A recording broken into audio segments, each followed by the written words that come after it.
Okay, everybody, let's get started. Just a forewarning, I'm getting over a cold from this weekend, so if my voice is a little gone, my apologies. This is the week before spring break. We are reviewing for the exam today, but I knew that this homework assignment was going to be somewhat challenging. Usually, up until now, like it's the Monday before an assignment's due, like most of the class is submitted, but as of 10 a.m. this morning, most of the class has not submitted.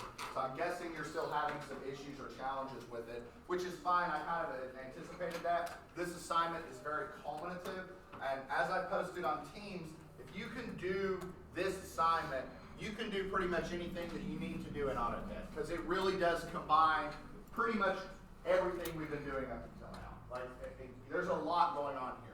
Okay, I still haven't uploaded the attendance from last week.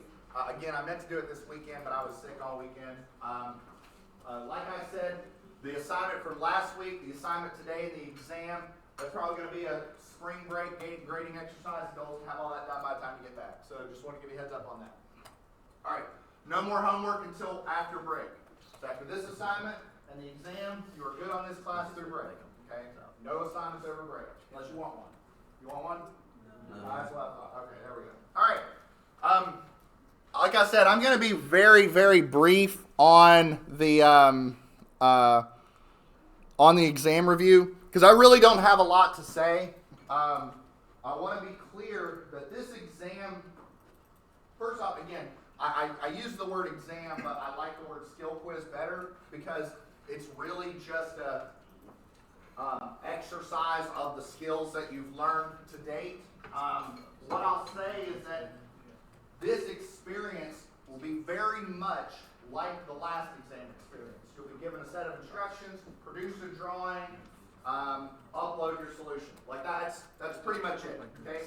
Really the only difference between this exam and the last one is the inclusion of an engineering scale.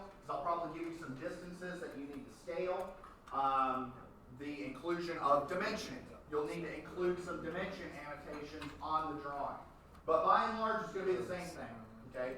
Drawing objects, hatches, center lines, hidden lines, the editing commands, all that stuff. It's all the same. Okay?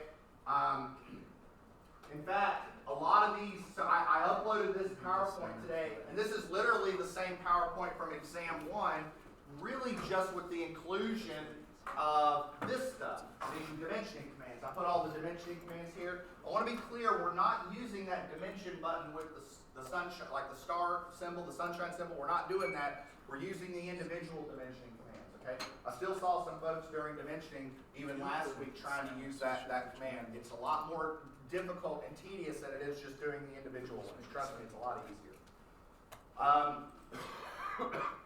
Excuse me.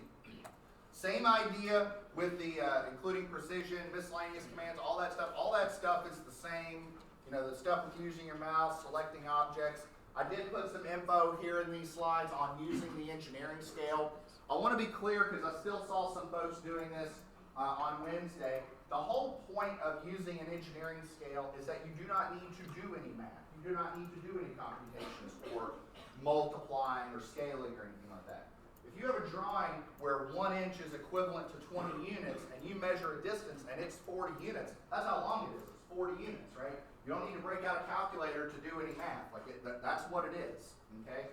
So that's the whole point of using an engineering scale is that you don't have to do that, okay? The only thing you might have to do is if you have a drawing where 1 inch equals 300 units, you'll measure the number of ticks on the 30 scale and just multiply it by 10. You just increase it by a factor of 10. There's no math or scales like you need to do like you would with a ruler. It doesn't work like that. But that does lend to the fact that you do need an engineering scale for the exam on Wednesday, so don't forget one. And then I have my tips for exam 2, but these tips are literally the exact same tips from exam 1. There's no advice that I have for you for this exam that's not the same as from the last exam. No, really, like none. Okay, it's all, again, it's really just going to be a similar exercise with a few more commands. Okay, does anybody have any questions? Okay, I get the feeling a lot of you want to talk about this homework, right? Let's talk about this homework. Because again, like I said, if you can do this homework, you can do the do the exam. So let's get through a couple things. The first thing I want to ask the class, just to make sure that everybody's good on this, is I'm going to pull up the assignment. Okay, the first thing I want to ask is let me close this. The first thing I want to ask about are the scaled dimensions. Is there anybody that's having a problem with getting those 7 dimensions? Before we do anything with AutoCAD, I want to make sure that this part was clear. Okay, so let's just do one of them. What was A? Somebody, I'm okay with this. Somebody tell me what they got for A. 30. 30. Did anybody not get 30? Is there anybody that didn't get 30? And if you didn't, it's okay, all right? Here's the deal, okay? This drawing was printed to a 1 inch equals 20 unit scale. In this case, 20 millimeters, okay? So 1 inch equals 20 units. So on your engineering scale, you use the 20 scale, okay? You can verify that every tick on the drawing on your scale is equivalent to 1 millimeter by taking your 20 scale and lining it up with the scale block here on the bottom right. Because if you take your 20 scale and line it up on the bottom right, line it up with that scale block, you will see this scale block is exactly 1 inch long. It's exactly 1 inch long. And if you count the number of ticks, you will get 20 ticks from end to end. So each one of those ticks is 1 millimeter, right? So if you line up your scale on distance A, you should get 30 ticks. 30 ticks means 30 millimeters. That's it. Okay, there's no math, no scale, no calculation, no nothing. That's the whole point of using an engineering scale. So before we break out the AutoCAD skills, I want to make sure that this part is crystal clear. Okay? Does anybody have any questions about this? Everybody good? All right. Now, let's get through a couple of AutoCAD things now. Okay? So, here's AutoCAD. It's, wow, it's taking its time to load. Now, as I mentioned in the handout, okay, I mentioned something here in the handout, right here under the title block and scale block. It's in bold. It's on the first page. It says you should draft the title block and the scale block first, then use the scale command, then start drawing your objects. Okay? So, okay. So, let's just take a look at this. All right. So I have here a little drawing that I've created. I've called it Week 9 Help. Okay? So I want to take a look at what I've got drawn here. Okay? So this should be the very first thing that you draw in AutoCAD. Okay? So let's just take stock of the anatomy of what you're seeing here. Okay? So I have a title block. Notice the red page border. Okay? Don't forget that. A lot of people were forgetting that when they were drawing the title block. Okay? So just to make sure that we're clear on this, okay, if I use the distance command from here to here is 17. That's along the page border. But the distance command along the title block border is 16 and a half, right? So the idea is I draw a rectangle that completely bounds the page and I offset it by a 1/4 inch. So it comes in a 1/4 inch on each side, okay? Does everybody see that? Okay? And then what I've done for the rest of this is I've drawn the title block accordingly.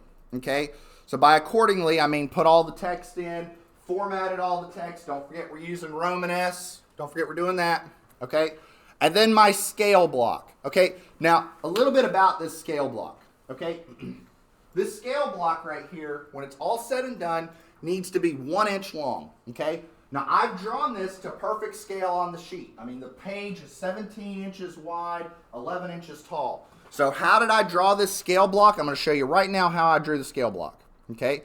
So draw a line that's 1 inch long.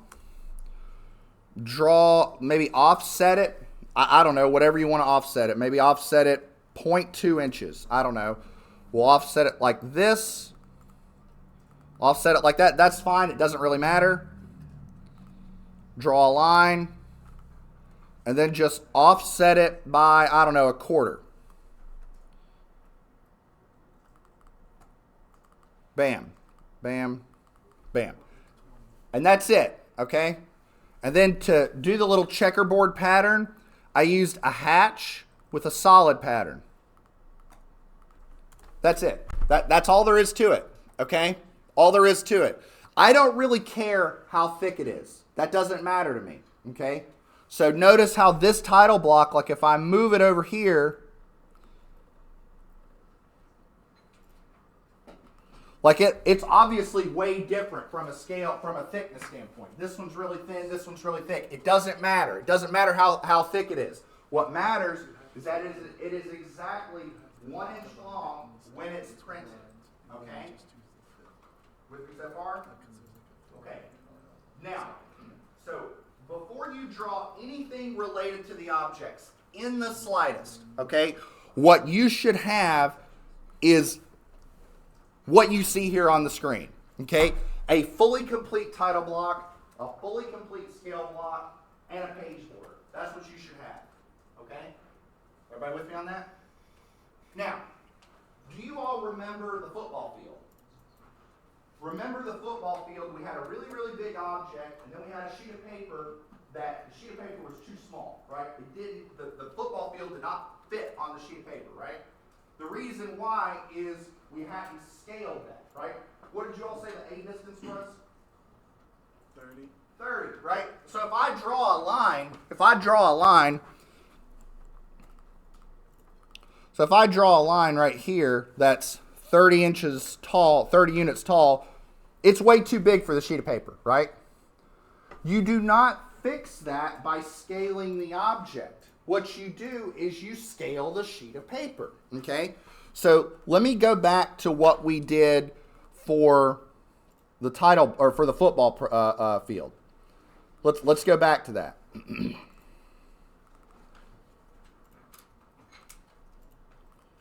This is the football field exercise. Remember, we had this really, really big object, and then we had a page that was really tiny. How did we make this work? The way that we did this is we used the scale command.